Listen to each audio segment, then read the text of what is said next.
All right, what's going on, guys? So in this next clip, I think the video itself is about 9 minutes long. This is my neighbor's Great Dane. He's just under 2 years old. He's like 18 or 19 months old, I think, Stanley. You guys have seen me work with him a couple times before, but it's been a really long time. It's been several months. I just have not had the time to commit myself and help my neighbor with this dog, who's a really, really awesome dog. But he has zero training. He's a big giant dog, and he's a high energy Great Dane.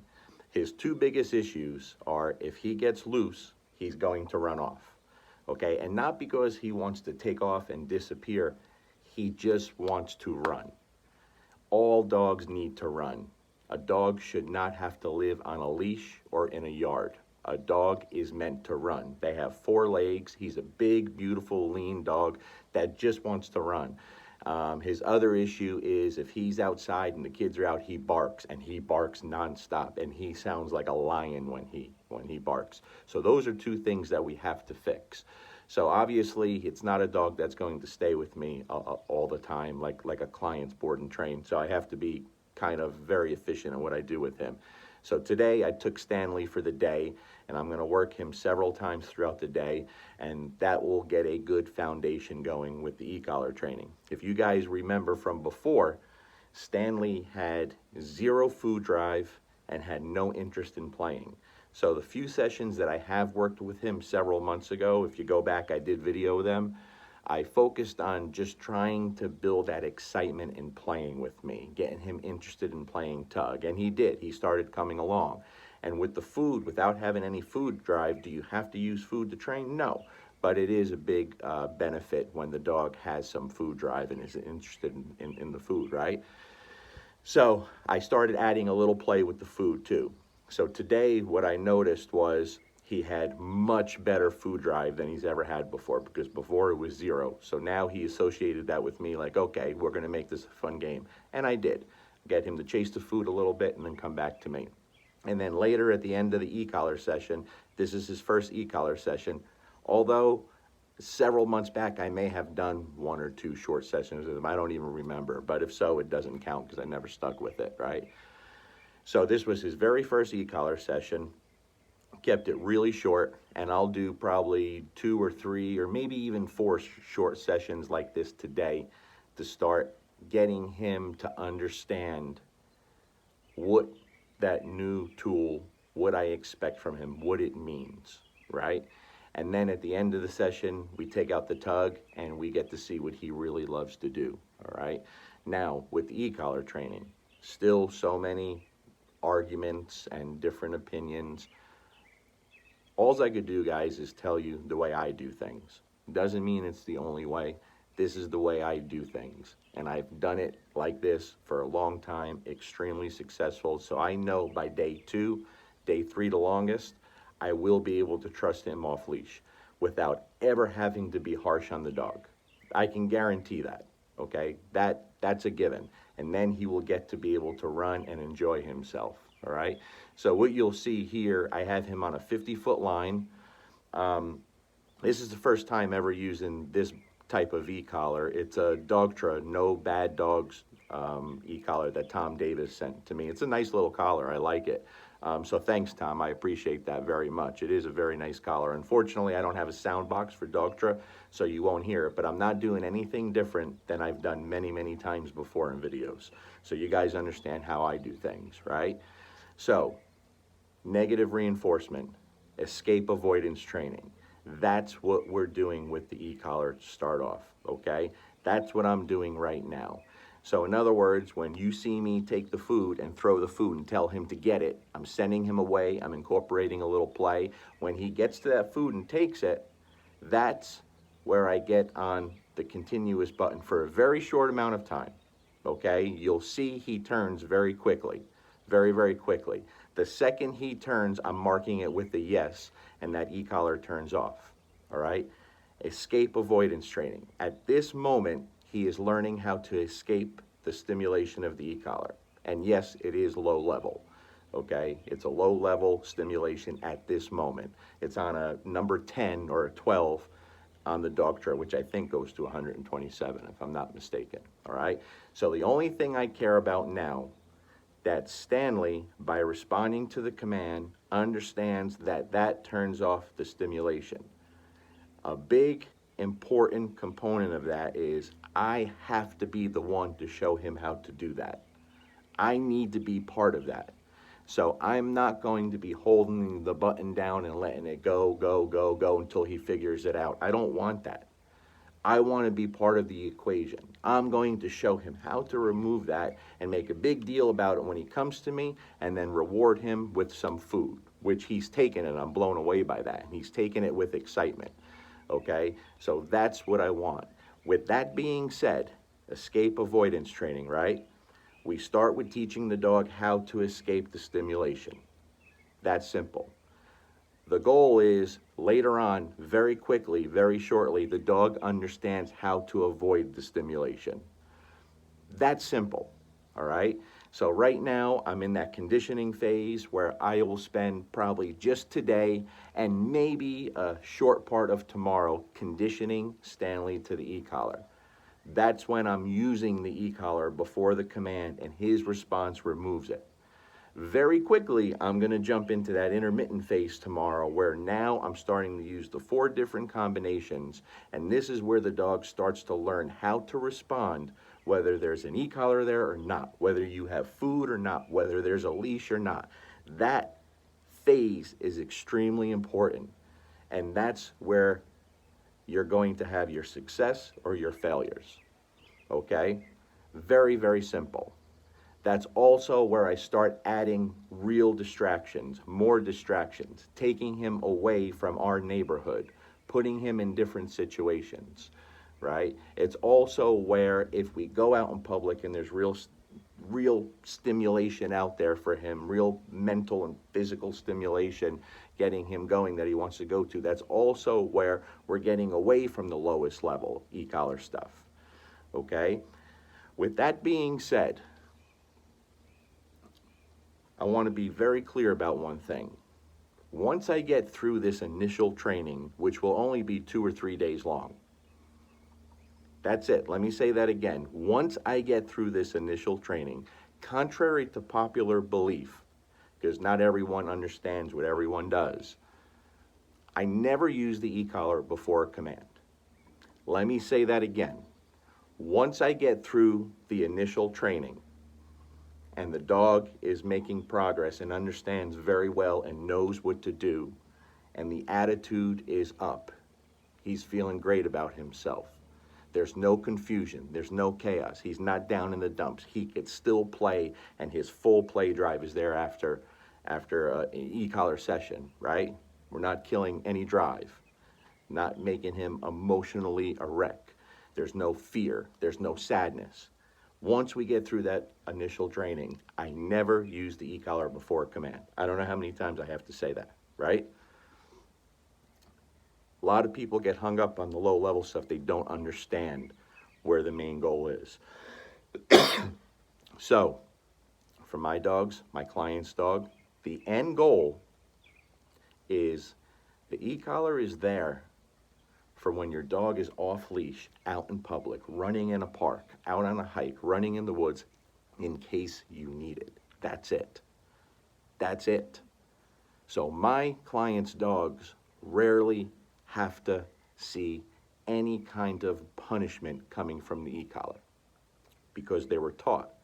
And when they had the opportunity to use it to stop a behavior or to reinforce a behavior, they understand how to do it. Now the dog learned how to escape, and now the dog understands how to avoid. It's that simple. So I don't get fancy with it. I don't get all creative and try to make up new things. I didn't create anything. I didn't invent nothing. It's simple escape and avoidance training. And if you don't understand that, if the person doesn't understand how that works, then the dog's going to struggle and suffer. Stanley will never go through any of that. He will get it very easily, right? So then you got to remember too, his size is a factor. He's enormous and he's strong. He's very strong and he's fast and he likes to run. And his owner's a tiny little thing. Like, he overpowers me big time. Like, I have to really put everything into it when he wants to take me away. There's no way his owner could do that. She's less than half my size, right? So this tool, the e-collar, has even more benefits for someone that cannot have the physical capabilities to physically handle a dog when he says, I don't really need to listen to you at this moment because what's out there is more exciting. It's that simple. It's that simple, right? It's that simple. So Stanley's e-collar experience will be very short, very quickly. We will get him to where when he's off and he's running around and his owner calls him and he says no, she'll be able to tap that e-collar one time on a higher level, a corrective level, and if she ever has to do it again, it'll be one or two more times and then probably doesn't have to do it ever again. That simple. It's that efficient when the teaching, the training is done correctly. Now with the barking, will we stop that with the e-collar? Absolutely. Absolutely. He barks like crazy and he is loud and it goes through the whole neighborhood and he doesn't stop. So again, contrary to popular belief that I don't use it to stop behaviors, not true. It's just that I rarely have to because we normally just train the dog, right? This is a different situation. When you help a friend, a neighbor, family member, when you're just helping them with dog training, it's not ideal, right? It's worse than a seminar because dog training takes time. It takes time and repetitions and consistency. So, you know, it's my fault. I live right next door, but I stay so busy, and sometimes when I'm home, I just don't go over and get Stanley because I'm tired, right? But I need to get him trained. When we came home from Las Vegas the other day, literally walked into my yard and Stanley was running loose, took off from his owners. He's like, I just want to run.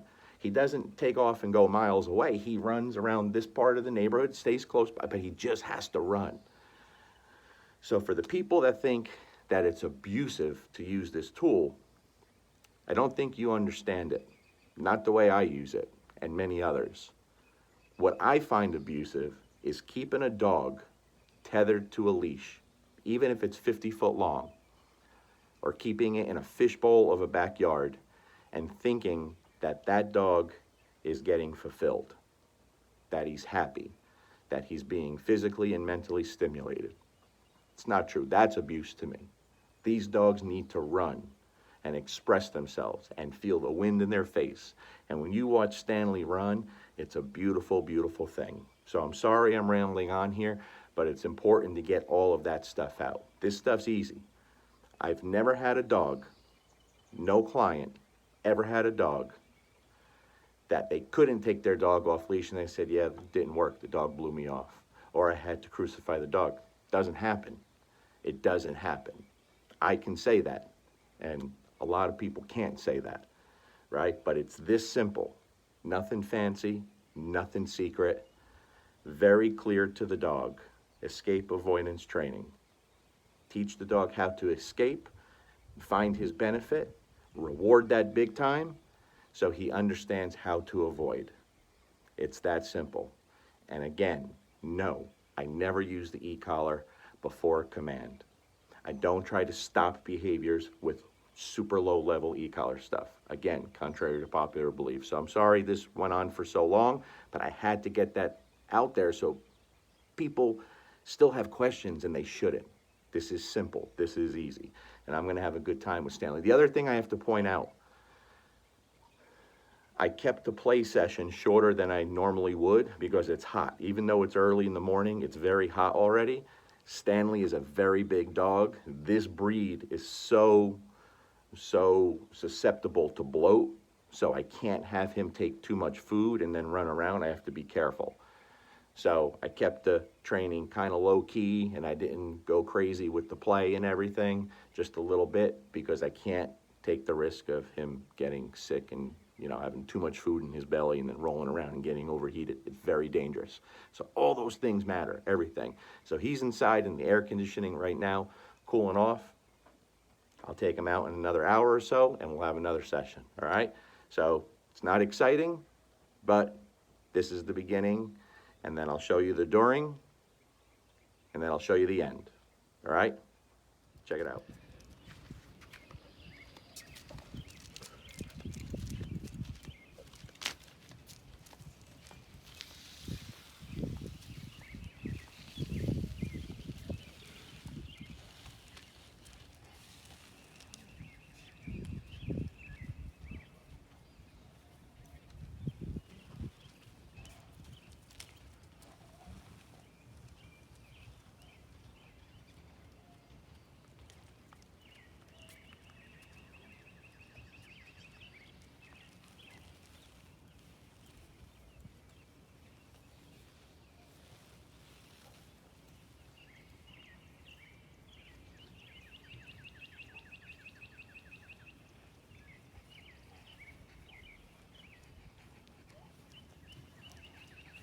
Stanley, come. Yes. Good boy.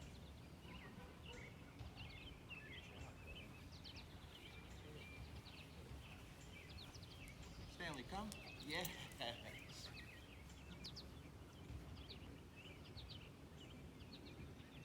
Good job.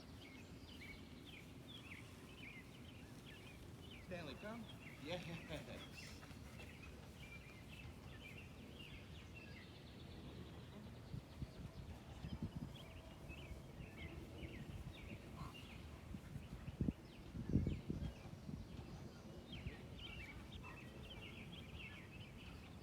Get it. Stanley, come. Yes. Good boy. Ready? Ready? Get it. Stanley, come. Yes. Good boy.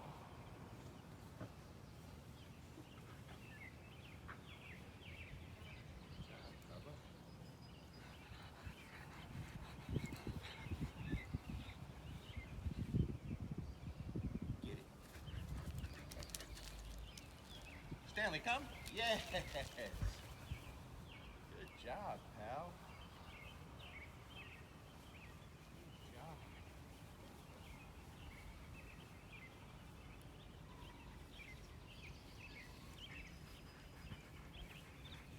Ready?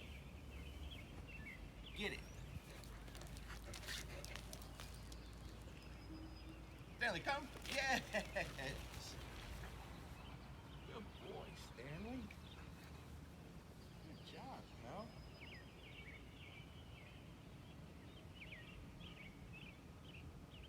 Good boy. You ready?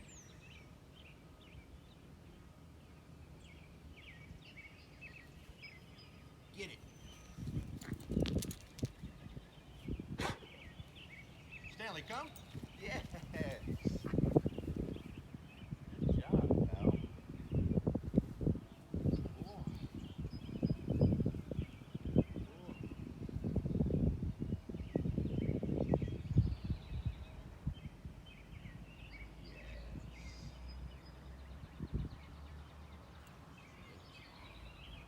Man, it's a good boy. It's a good boy.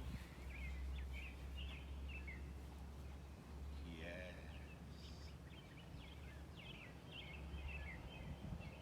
You ready? Get it. Stanley, come. Yes. Good boy. Good job, pal. Good boy. Good job, Bubba.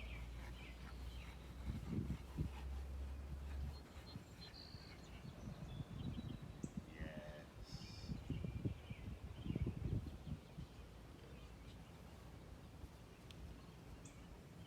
Yes.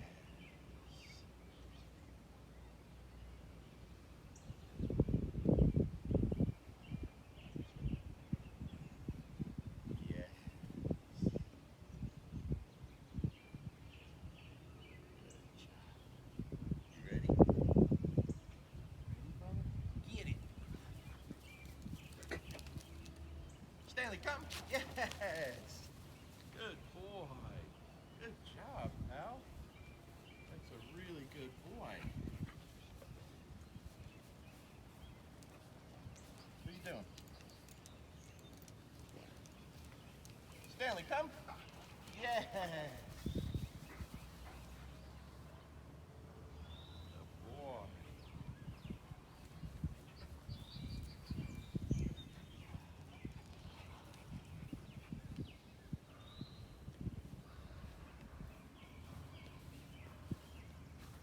Stanley, come. Yes. Good job, pal.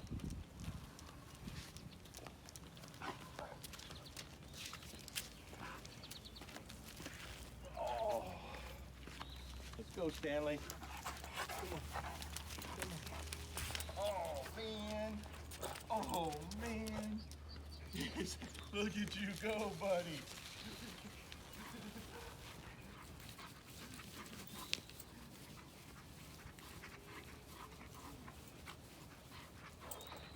What you got? What you got? Come on, let's go. Come on, Bubba, get that toy. Let's go. Come on. Attaboy. Come on, pal. Good. Oh, man, look at you.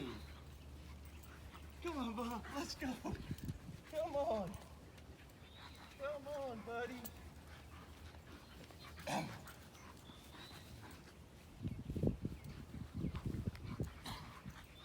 right, come here, Stan. Come on.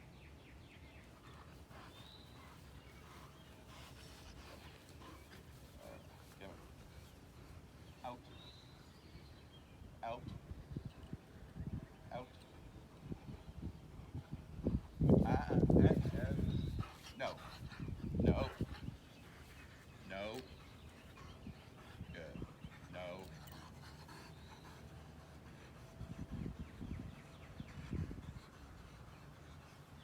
Yes. Oh, man. Oh. Oh. Oh. Oh. Oh. Oh.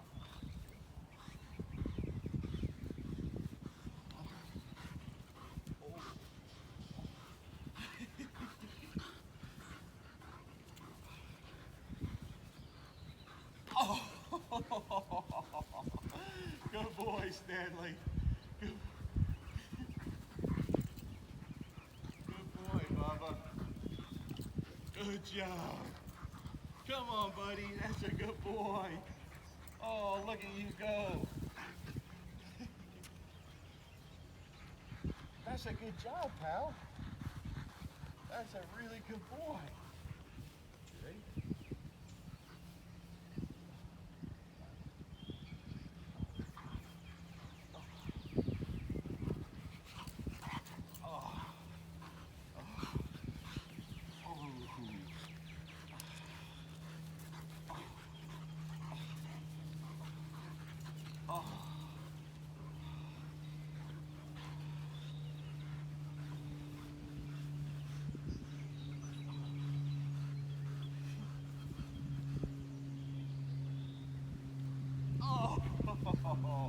Good job, Bubba. Good job.